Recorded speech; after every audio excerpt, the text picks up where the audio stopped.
Chapter 40. Let's.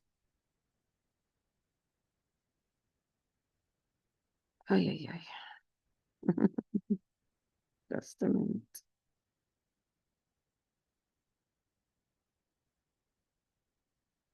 Chapter 40. Let's dance until dawn.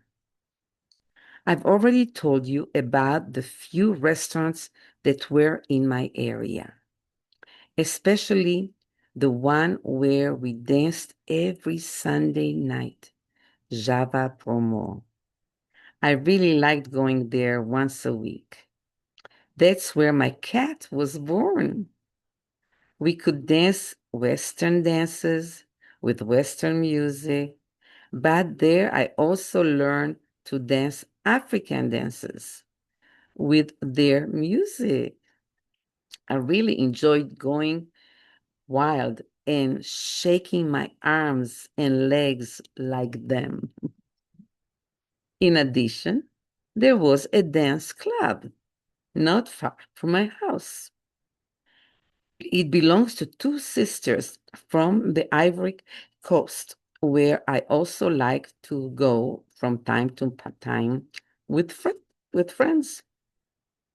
There, my friends would also sometimes buy marijuana, cigarettes that we smoked together, which made me enjoy the dancing even more. I thought maybe it was legal because the club was from the Ivory Coast, even though it wasn't legal in the West.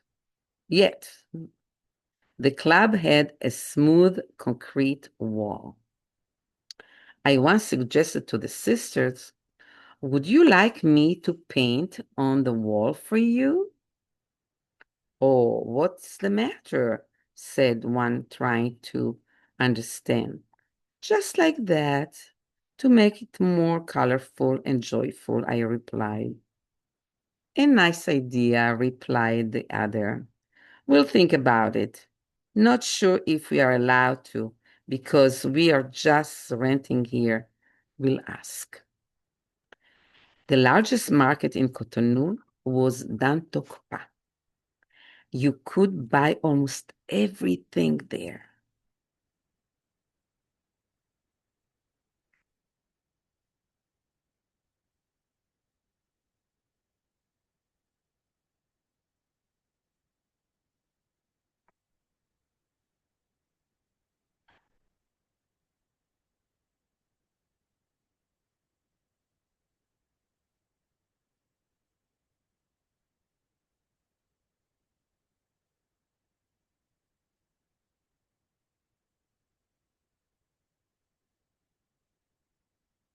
The largest market in Cotonou was Dantokpa. You could buy almost anything there. From there, you could also take a taxi anywhere. So, from anywhere in Cotonou, I would always jump on a scooter,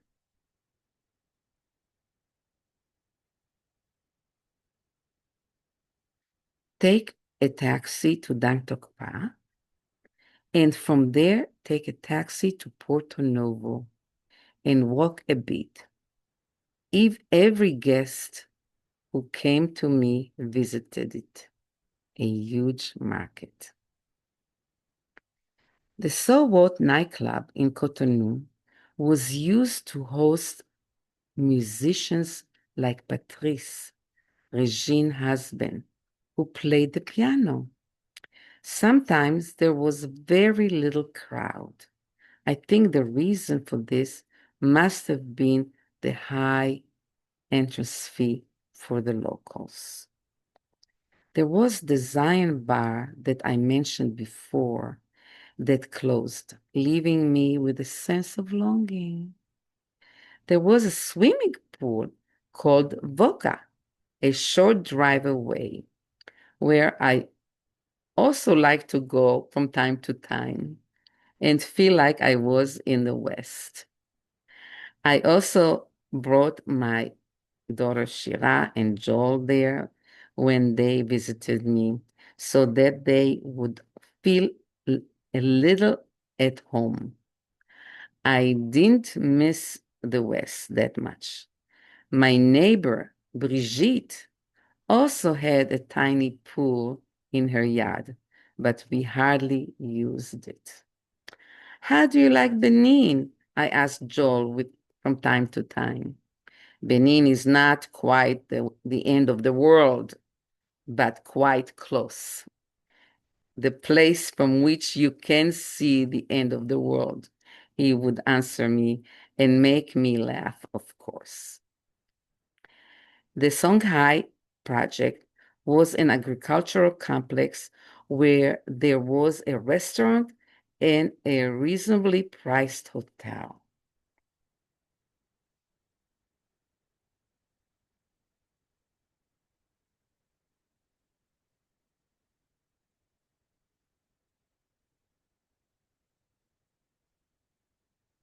Hmm.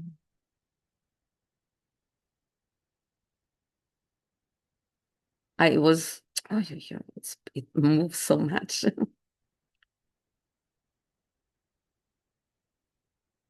I was first invited there for a farewell party for the head of USAID, Harry Lightfoot, who was about to leave Africa. There was plenty of delicious food, and the organizers showed us some of the project they were working on. It was also where I first discovered the form of irrigation invented in Israel. Drippers, water pipes on the ground with holes. I returned there many times, especially because some of the participants of my conference were staying at the hotel there. It was a pleasant place to walk, eat, and study. I occasionally went to get a manicure pedicure at a shop not far from me and paid less than $4 in total. I also found a manicurist who came to me with a stool on her head. That was also very convenient and suited me. Do you prefer passing from house to house? I asked her. Wouldn't it be better to work at the nail shop in the corner? I prefer it that way, she replies. That way, I visit your house and get to know you better. And it's probably better for you too, right? You pay me less and don't have to bother leaving your house and maybe even wait your turn. You're right, I said, even though I like to leave the house sometimes and see how others live their lives. For example, you'll never see a local running or in a hurry. Everyone lives peacefully and slowly. There were two museums in Porto Novo where I took Joel and other visitors who came to visit me from abroad. Want to visit the ethnographic museum? I asked Joel and my daughter Shira Ashley, who had come to visit me. Of course, Ashley replied. Are there any other museums in Porto Novo? Joel asked. The second museum we have here is King Honma Palace, I replied. Great, Ashley replied. It would be good to learn a little more about Benin and its history.